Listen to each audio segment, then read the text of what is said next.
around. But what are we seeing right now? Is this normal?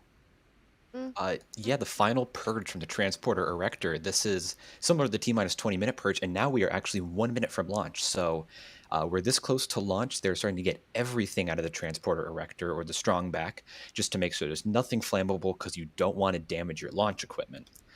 So coming up on 1 minute, they are starting to stop propellant loading on the Falcon 9. They're pressurizing the tanks now, and they're getting the vehicle almost ready for flight at flight pressures.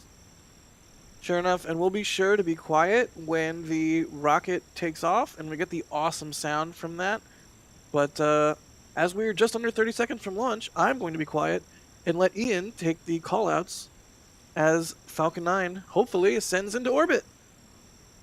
All right, so right now what we're looking at, what we're going to be seeing here in about 10 seconds, we're going to see engine ignition and liftoff, and then a few seconds later we'll hear the audio. So look out for ignition and liftoff in 5, 4, 3, 2, 1. We have ignition and liftoff. Beautiful. Now listen for the audio.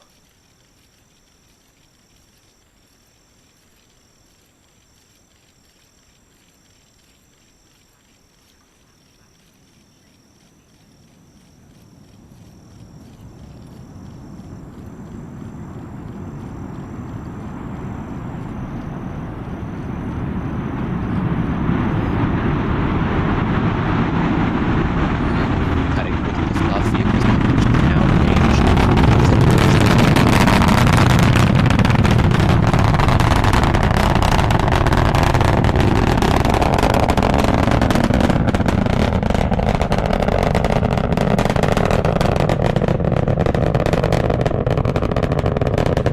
Listen to that audio. 1 minute into flight, all is looking good right now. The TURKSAT 5B mission, 1 geostationary transport.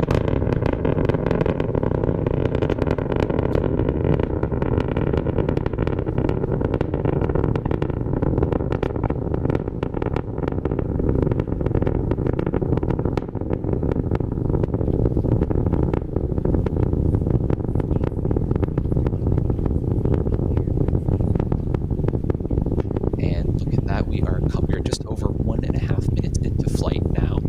The next event coming up will be main engine cutoff. We have passed through max Q, which is the moment of maximum dynamic pressure on the vehicle, where the air is pushing the hardest on the vehicle. You can see the vehicle's now getting higher and higher in the atmosphere, which is noticeable because the engine plume is starting to get wider. Because there's less air up there, there's less air to push in on the engine exhaust, and it starts to fan out.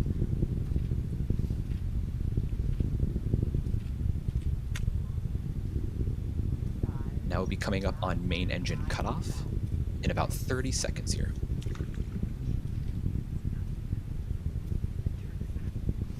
Again, we've had a beautiful liftoff of the Falcon 9 here from Space Launch Complex 40 at Cape Canaveral Space Force Station. You can see the vehicle's now getting higher and higher in the atmosphere and almost in space by now. The engine plume is getting wider and wider and bluer. This is due to the less air up in the atmosphere, and in about 10 seconds, we're going to see main engine cutoff, followed by stage separation and second stage ignition. Let's watch for that. And there's main engine cutoff. Stage separation should be occurring about now. And there is stage 2 ignition. Beautiful separation there on the Falcon 9 as it continues to orbit. Now the first stage booster, which just shut down, is going to reorient itself, prepare itself for re-entry, and then land on SpaceX's drone ship downrange in about 5 minutes or so. So that'll be the next major event, and then following that will be shutdown of the second stage engine. A lot of times that booster landing and the shutdown of the second stage ending are like nearly simultaneous, and it's quite a ballet of, shall I say, an orbital ballet?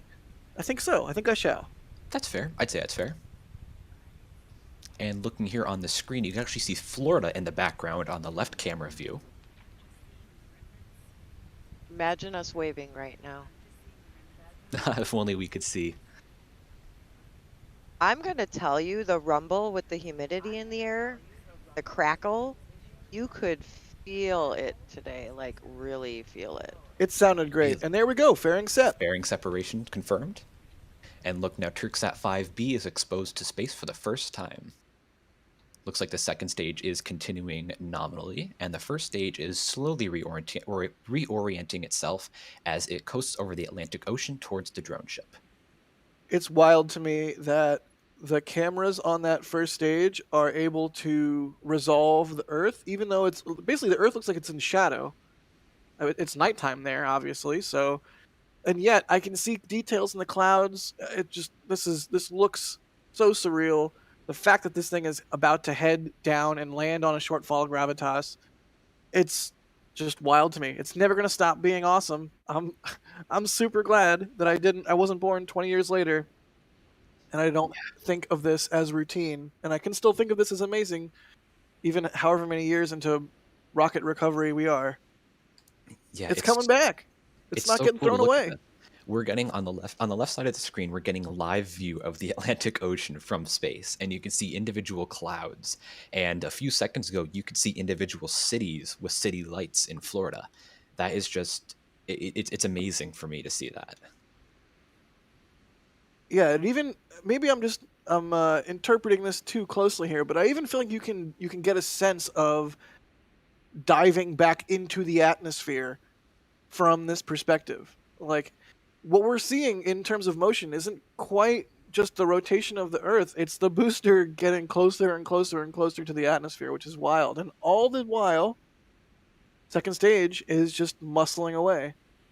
Yeah, it's crazy. And actually, speaking of coming back in the atmosphere, in about a minute, we're going to see 3 of Falcon 9 first stage's engines relight and slow itself down as it re-enters Earth's atmosphere. Sure enough. And I'm being told in the back channel, which is like kind of a duh thing, the Earth is illuminated by the moon, which is just beautiful. It's absolutely beautiful. Look at that. It's just beautiful to see that. And the second stage is continuing nominally. We have about 2 minutes, 2 or 3 minutes left in the second stage burn. From there, it'll be inserted into a parking orbit, which is just a low Earth orbit. And then from there, about 15 minutes later, it will restart its engine and finally accelerate to the geostationary transfer orbit we discussed earlier. But for right now, look on the left side of the screen, you can see little RCS puffs of the nitrogen gas thrusters on the first stage as it reorients itself. And we're about 10 seconds away from the entry burn starting.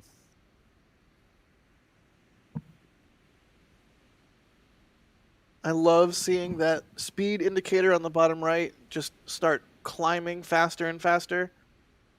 Yep.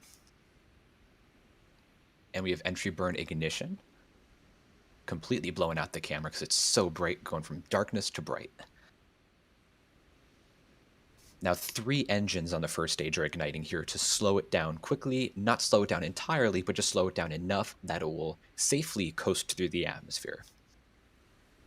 Yeah, and part of that process is literally fighting fire with fire and using that exhaust plume enveloping the vehicle to prevent plasma from the heat of reentry from damaging the vehicle, which is and go ahead.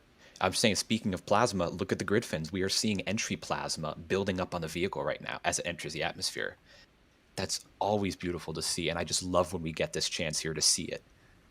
It's simply beautiful, and if I ever am fortunate enough to go into orbit and go into space, I am going to love every second of zero G. I'm going to love every second of seeing our planet, our home, so tiny from afar, and I'm going to love seeing the universe from in space. But I think something I will absolutely look forward to, even though I'll be terrified about re-entering the atmosphere, is seeing that re-entry plasma, because I've heard nothing but good things, and it just looks so beautiful every time, and it's just an amazing bit of fireworks that say, "Hey, you're home. Welcome back to atmosphere." Yeah, and that was actually one of the first times, if not the first, that we actually got an uninterrupted view of the Falcon 9 first stage through reentry. We saw it from plasma buildup to when the plasma ended, and now it's coasting down towards the drone ship. And look at that second stage engine cutoff right there. Right as planned. And we have a nice view here from the drone ship as well as onboard cameras, showing the Falcon 9 first stage relighting as it approaches for landing. Now this will be the third landing for the booster, should it stick it. Now you'll be able to see the drone ship on the left. Oh, there you go. You can see it on the left-hand camera. We had uninterrupted entry burn. Yep. Oh, Can we get and uninterrupted landing. landing burn? Beautiful. Another at great that. landing. Woohoo! And now this booster is christened 1067-4. They'll prepare it for its 4th mission once it returns back to Cape Canaveral. A beautiful landing. Is it dash or dot? Dash, right, Julia? I've lost track, but I've been using dash. Gotcha. Fair enough. Look at that. It's dead center. That's a bullseye. That's a bullseye. That is a bullseye. What a landing. Absolutely. And so now the second stage, the engine has cut off, correct? Yes, so the engine is shut down. It is coasting now. Look, a nice view from Fleet Cam there. But it is coasting now in low Earth orbit. And coming up in about 20 minutes or so, we will have second stage engine reignition, a short coast after that, and then spacecraft separation. Very cool. But very exciting liftoff. That was beautiful to see. Great liftoff, great tracking by Steven there. And beautiful mission overall. We got uninterrupted views of the first stage through reentry, which is something we almost never get. That was pretty special. Yeah, that was great to see. All right, well, with that, I think we can call it a night. What an amazing launch. Thank you, everybody, for joining us for that. Hit the like button if you haven't already. Subscribe if you haven't already. Consider becoming a member if you haven't already. But seriously, thank you. Really quick, Roseanne DeVisto, thank you for the support. Andrew Baldwin, thank you.